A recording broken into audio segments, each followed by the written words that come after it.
Hi, this is part 6 of the NuTone 2057-2058 rebuild video series. Part 6 is going to be reassembling the chassis and putting the unit all back together so we can put some tubes in it and do some testing on it and see what we've got. Back in part 3, I think it was, when I disassembled the chassis, I spent a little bit of time talking about safety capacitors on the high voltage input socket on the chassis. I went ahead and I've installed them. I just wanted to go over it briefly before the reassembly. So these are the two original capacitors. The green one goes across both legs of the 110 volt input, so it goes across the two pins like this.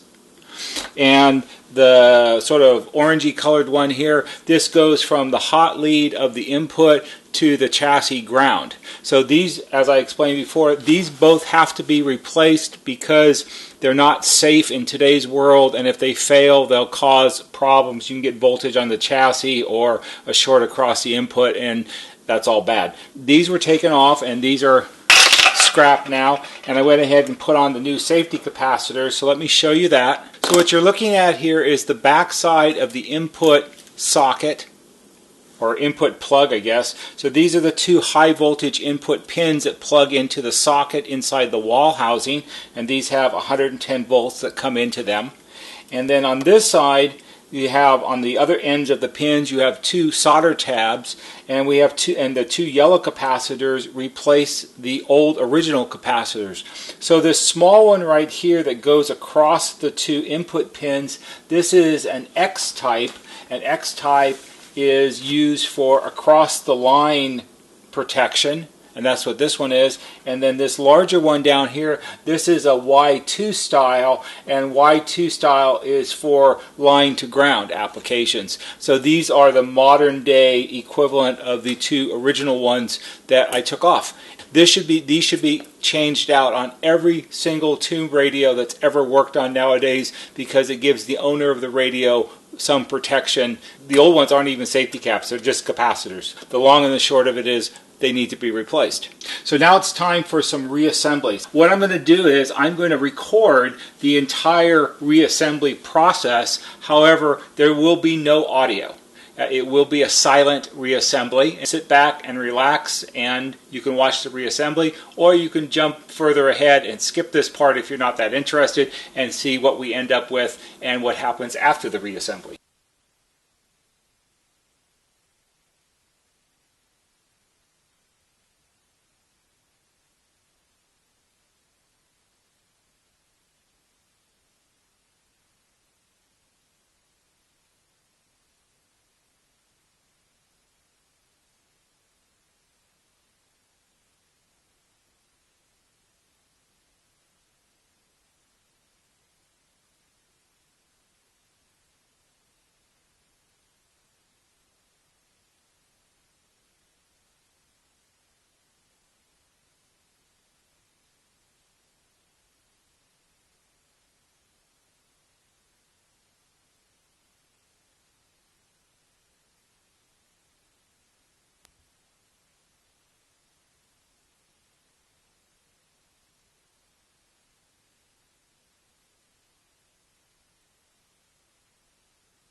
that's what it takes to reassemble a NuTone 2057-2058. You saw at the very end, I put in 2 new lamps and you saw them light up. I had it plugged into my Variac and Simpson watt meter, and we did a quick power up without tubes, and that was just to ensure that we didn't have any kind of basic wiring fault, and fortunately there was no smoke and all of that. So now what we're going to do is I'm going to go ahead and put the tubes in the set, and we're going to hook it up and see what we get. So let's go ahead, and we want to protect the plastic dial for the radios, so let's put a rag down.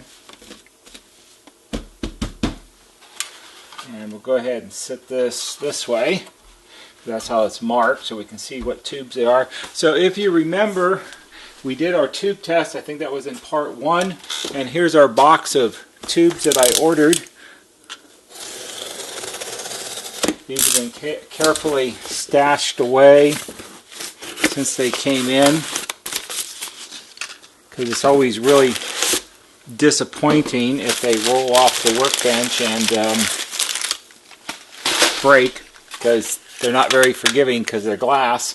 So what do we have here? We have 7 tubes. We have a 6CU5, a 6AU6, a 6BA6, a 6BE6, and a 6LN8. So we'll go ahead and put the new ones in first. So this is the 6CU5, which goes right here.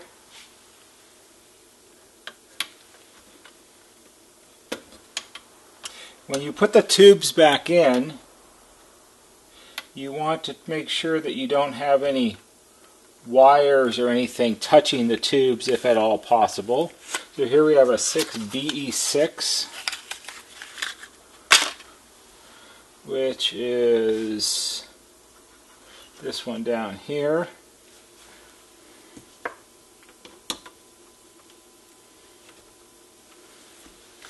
And we have a 6LN8,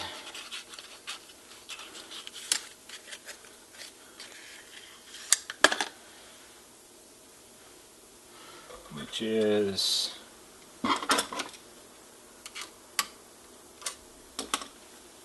hold on, 6LN8. We'll do that one in a second. And a 6BA6.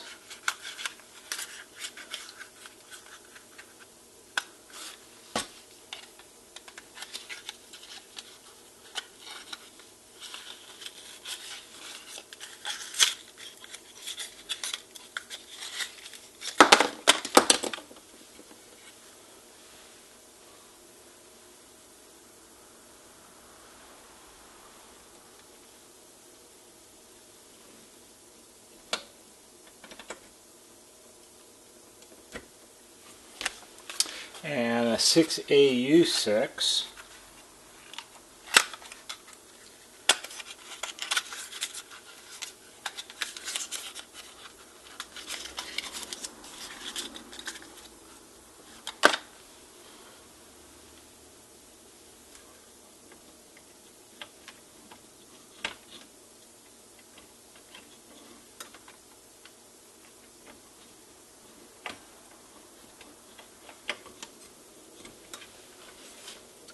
Some of these are a little tricky because it's hard to see. And also, as a good thing, the sockets are very tight. So the tubes, you have to carefully press them into the sockets. Alright, so these are our original tubes. And the ones we're looking for are the EZ80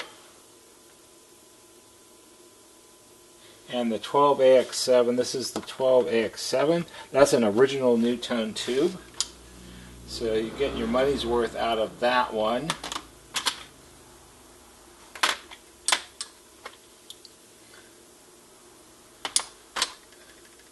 Here's our EZ80. That's also an original NuTone tube.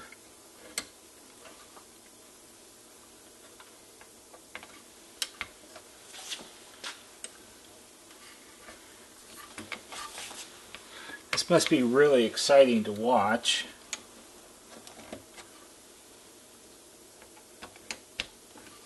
Alright, so we need the 6BN4,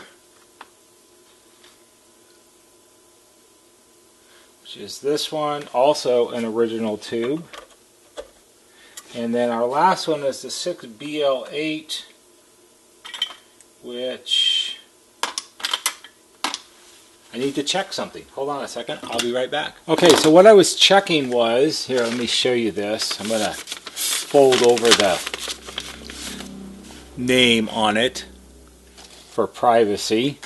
But so this is one of the tubes I ordered, and I ordered a 6BL8, but what you have to know is that sometimes tubes have different interchange numbers. So a 6BL8 is the same tube as a 6LN8 or an ECF80. And I did order the 6BL8. The box says 6LN8, and I wanted to double check that that was an interchangeable tube, because you don't want to put the wrong tube in. So this one goes here.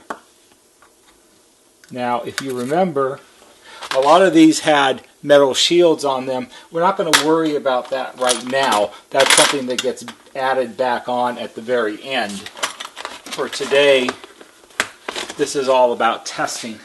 So now all our tubes are in place. So the next thing we need to do is stand this up. We'll take it off of that.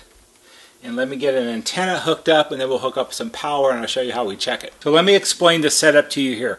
I have the 2057 hooked up to my Variac. A Variac is an adjustable power transformer, and what this does for me, it allows me to turn up the voltage that powers the 2057 from 0 up to the 115 or 20 volts that we want to power the set, but it allows me to do it slowly and incrementally, and while I'm raising the voltage, which gradually powers up the master station, I use my Simpson watt meter. This is a Simpson 390-2, and the meter on it reads the amount of watts that the device that's being powered is drawing.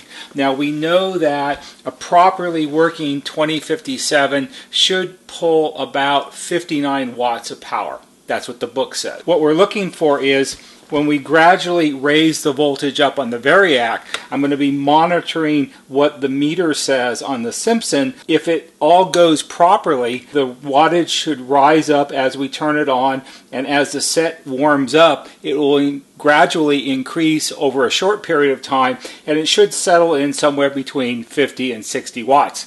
If there was a serious problem with the master station, there was a short in it or something like that, as soon as the voltage, once we get up to maybe 50, 60 volts over here, it's going to start drawing a lot more current, and the needle is going to go way to the right and show that there's a problem. So it's like a pre-warning indicator of a problem. So the way I'm going to do this is I'm going to put these down like this. I need to put the Simpson down flat because I need to operate the buttons on it, and I also need to be able to clearly read the scale on the meter. And we're going to turn the 2057 on, and we'll just set the system volume to about halfway, because that should be about right. And what we're going to do is we're going to turn the power on the Variac on. At this point, it's got 0 voltage to the master station because the knob on the Variac is at 0. We're going to push the 2 buttons on the Simpson, so now we're reading watts. And we're going to slowly wind up the Variac while we watch the needle. So we're at 10, 20, 30, 40. The needle is starting to move slightly. 80, 90, 100, 110, 120. And the lights are on the master station. The watt meter shows it's drawing a little less than 40 watts. Now, as the tubes, we have sound.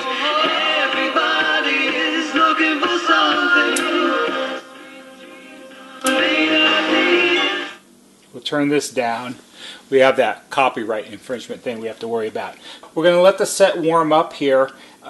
Right now we're drawing about 55 watts, which is exactly about what we would expect it to be.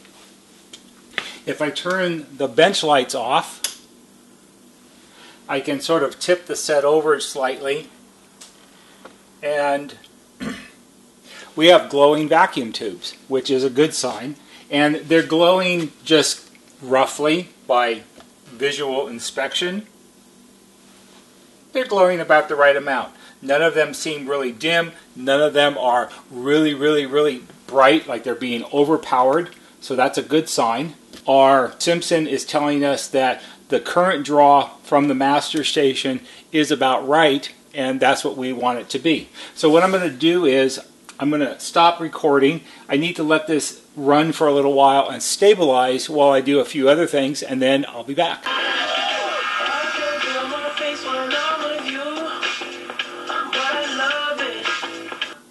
Okay, that's enough of that. Some time has passed. It's been about an hour, and the set has sat here on and played for about an hour. It seems stable. Our current draw is just a tad under 60 watts, which is exactly what I would want it to be. I did some brief voltage checks. Oh, by the way, this is Harvey.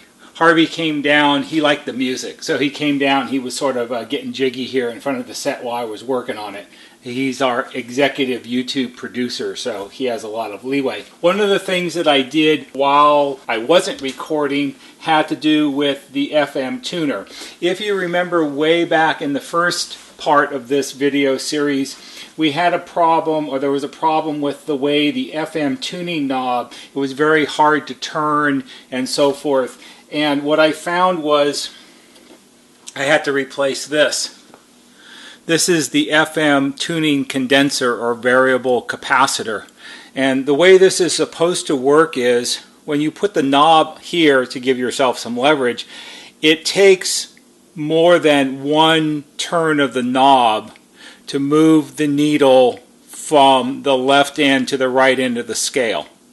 So as you turn the knob, you're supposed to have to turn the knob. It's 3.5 turns of the knob to get the needle to move all the way from left to right. And that is because it's the FM, it's more sensitive to tune it and allows you to tune it in just exactly right on the station that you're looking for, because FM is more sensitive than AM.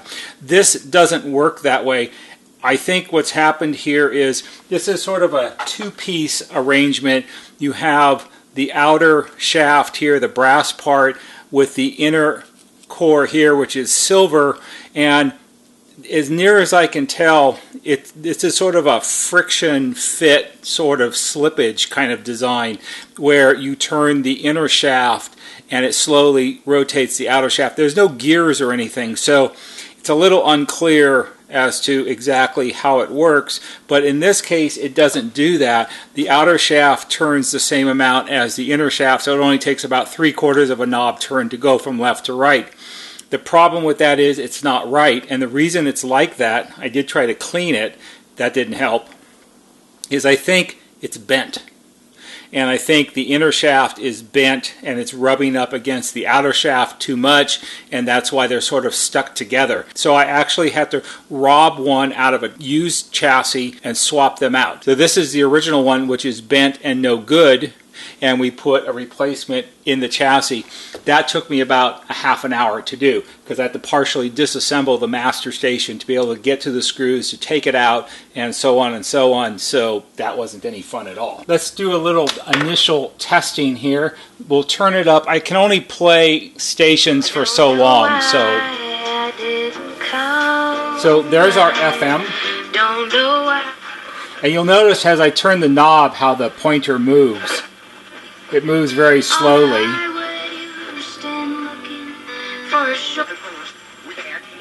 They're all in one place, online and ready to accept. Nothing much down at that end. The reception is very good. The needle is aligned correctly with the dial scale. We have plenty of volume.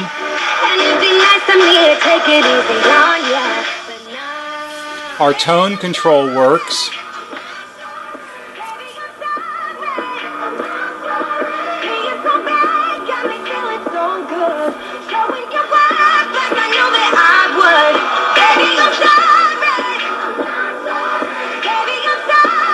You can switch to AM. Exclusively at Shreve & Company, 150 Post Street off Union Square. And in Palo Alto. Perfectly situated. Talk radio is always good. Okay, let's go down. Uh-oh, football.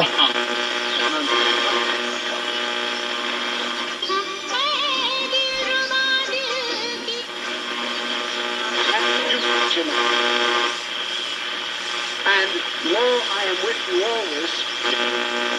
Vistaprint.com and use promo code 8888 at checkout. That's Vistaprint.com. So our reception is very good. It does not seem that we need to play with the tuner adjustments very much, although I will do a few spot checks once I get it ready to wrap it all up. So the next thing we need to check is the auxiliary input on it. So let me go ahead and get that set up and we'll give that a quick run. So I have an auxiliary cable plugged into the phono jack, which is on the bottom of the set. That's why I have it sitting up like this so the jack doesn't get bent. And I just have it plugged into my phone. We'll go ahead and turn this on.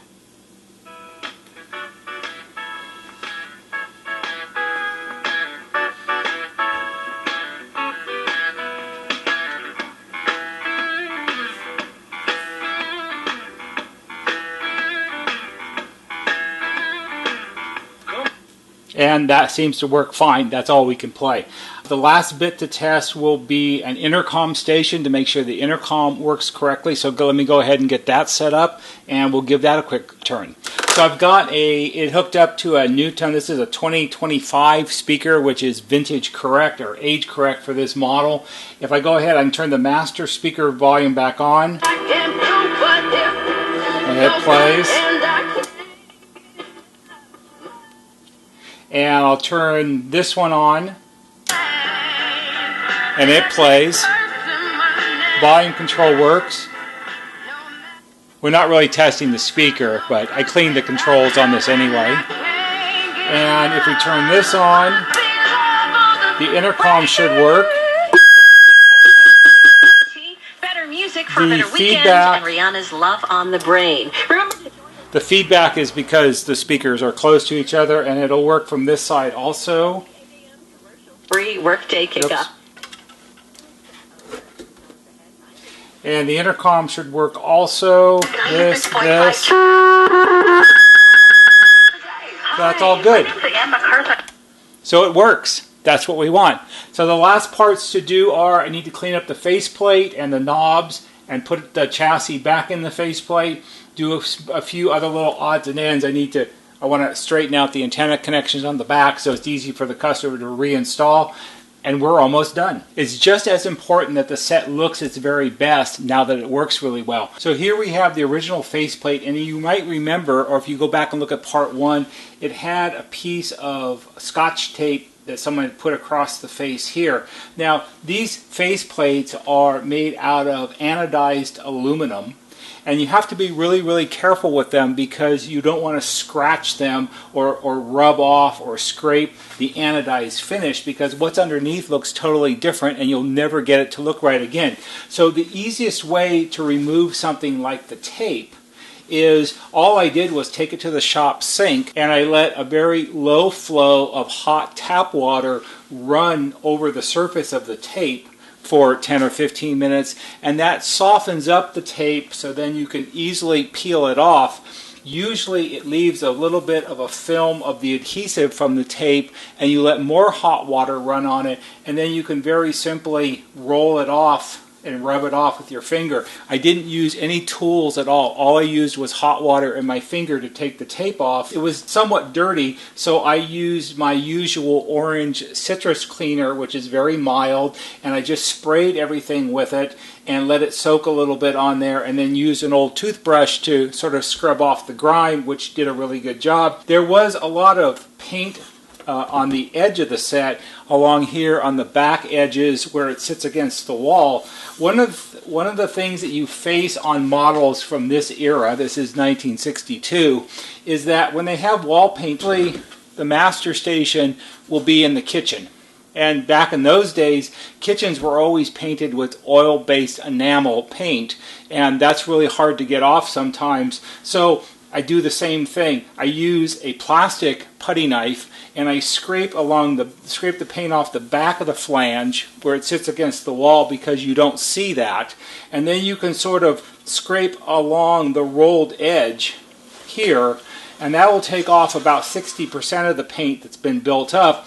And then you let the hot water run on the paint to soften it, and you can very carefully use the plastic putty knife to scrape it off. And then lastly, you can use a blue Scotch-Brite pad, and that will help clean off the rest. These ventilated grill areas on the top and on the bottom are steel, and they're painted. And they're painted kind of a gray color, which I guess matches the aluminum face. And while the paint is worn away just a little bit right on the back edge where the paint was, I'm not going to do anything with that, because by the time you mount it on the wall and everything, you really don't see that very much. And that's something that if the customer wants to touch up, we'll let him go ahead and do that. So I did that.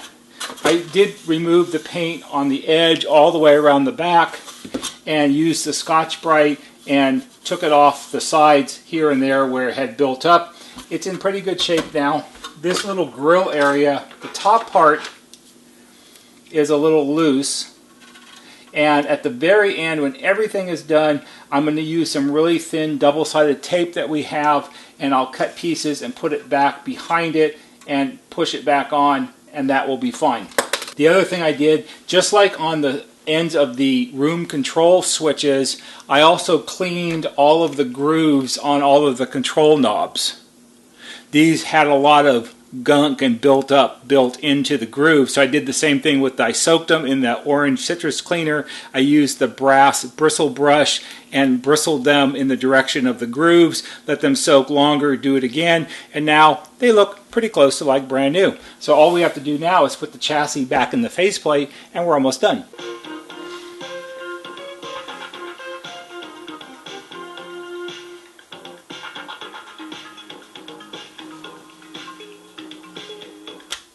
And there you have it, a completely rebuilt and refurbished NuTone 2057-2058. I appreciate everyone who's watched all of these different parts and what it takes to rebuild a set like this. This was the absolute top-of-the-line model back when it was introduced, except for the model 2400, which is a stereo music intercom and very rare. These models are very worthwhile to repair. I hope you found these videos to be interesting and perhaps helpful. If you did, please give it a big thumbs up on YouTube, because that always helps. If you like our videos, please subscribe to our YouTube channel. There'll be a banner right here that shows you how to subscribe. Go to our YouTube homepage, click on the bell or on the wheel that's on the banner, and put in your email address, and every time we post a new video, you'll get an email notification. That's all for today. See you on the next video.